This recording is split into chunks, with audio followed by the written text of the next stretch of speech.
Halo semuanya, selamat datang di Rumah Jagoan Kancil. Di sini tempatnya kita untuk mengobrol seputar para jagoan-jagoan Indonesia. Sekarang kita akan kembali membahas tentang jagat sinema Bumi Langit, terutama karena kemarin trailer film Sri Asih sudah dirilis. Banyak banget yang suka, banyak banget yang excited, pengen nonton Sri Asih secepatnya. Film Sri Asih akan mulai tayang di bioskop pada tanggal 6 Oktober 2022. Jadi jangan sampai ketinggalan ya. Di sini aku akan menjelaskan tentang kelompok Jaga Bumi. Karena kemarin trailer Sri Asih menyebutkan sebuah nama kelompok Jaga Bumi. Dan aku tahu banyak dari kalian yang nggak ngikutin gimana komik-komik Bumi Langit kan. Jadi kalian pasti banyak banget di antara kalian yang nggak paham apa sih kelompok Jaga Bumi ini. Makanya sekarang aku akan mencoba menjelaskan ke kalian secara sederhana biar gampang dimengerti ya. Jadi dalam komik Bumi Langit, Jaga Bumi ini sebenarnya adalah nama sebuah pusaka. Sebuah pusaka kuno dari masa lampau ribuan tahun yang lalu. Itu sebenarnya adalah nama sebuah pusaka kuno.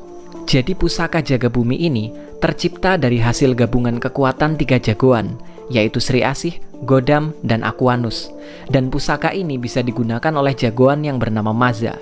Jadi untuk membuat dan menggunakan pusaka Jaga Bumi ini, mereka harus mengumpulkan 4 jagoan, yaitu Sri Asih, Godam, Aquanus, dan juga Maza.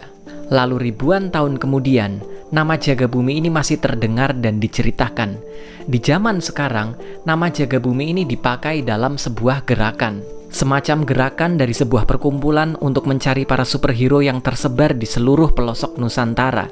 Tujuannya apa? Untuk melawan kelompok mata malaikat yang mengendalikan batu setan. Kelompok mata malaikat ini adalah sebuah kelompok yang didirikan sejak era Jawara. Namanya diambil dari nama musuh si buta dari gua hantu, yaitu mata malaikat. Diceritakan, setelah si buta dari gua hantu berhasil mengalahkan mata malaikat, 3 bawahan mata malaikat berhasil kabur. Mereka adalah Tritunggal Cemeti Alam. Tritunggal Cemeti Alam ini terus bertahan dan menurunkan kemampuan mereka dari satu generasi ke generasi berikutnya. Sampai akhirnya di zaman sekarang, mereka mendirikan sebuah kelompok underground yang diberi nama Mata Malaikat. Karena itulah, kelompok Jaga Bumi berusaha mengumpulkan para superhero yang pernah tercatat ada di masa lalu. Para superhero yang sekarang tersebar di seluruh pelosok Nusantara. Dari mulai Gundala yang ada di Jakarta, sampai ke Ola yang ada di Flores, Nusa Tenggara Timur. Kelompok underground ini memiliki beberapa anggota, dan mereka terhubung langsung dengan Mandala, seorang pendekar dari zaman penjajahan Belanda yang masih hidup sampai zaman sekarang, karena dia adalah manusia setengah siluman yang memiliki umur panjang. Jadi begitulah penjelasan tentang kelompok Jaga Bumi. Nama kelompok Jaga Bumi ini mulai muncul di jagat sinema Bumi Langit dalam film Sri Asih.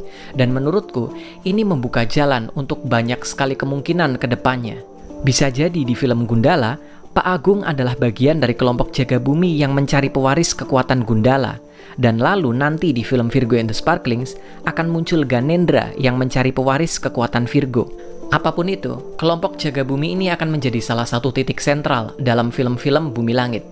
Video kali ini cukup sampai di sini dulu. Terima kasih banyak buat kalian yang udah nonton. Sampai jumpa di video-videoku yang berikutnya. Bye-bye.